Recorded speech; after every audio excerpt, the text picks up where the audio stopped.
अस्सलामुअलैकुम नाजरीन, मैं हूं आपका होस्ट ज़ुहैब अतीक। खबर की अंदरूनी कहानी के साथ एक बार फिर आपकी खिदमत में हाजिर हूं।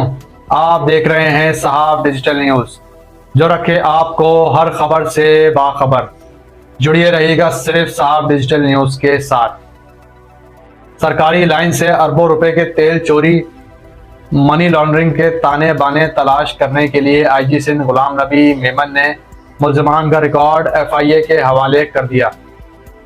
सिंध में सरकारी लाइन तेल चोरी ने सरकार को अरबों रुपए का चूना लगा दिया।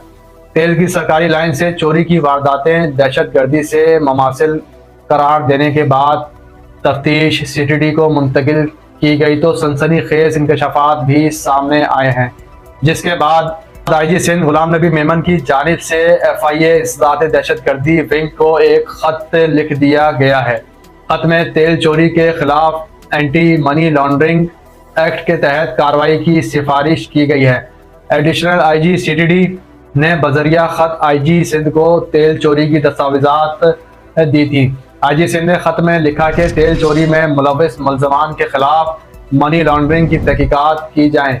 उन्होंने खत में एंटी मनी लॉन्ड्रिंग एक्ट 2010 का हवाला भी दिया और लिखा कि मुल्ज़मान सरकारी लाइन से तेल चोरी करके फरोख्त में मुलव्वस हैं।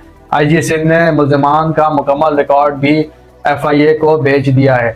ज़राए के मुताबिक सिंध भर में 5 साल के दौरान तेल चोरी के 23 मुकदमात दर्ज हैं।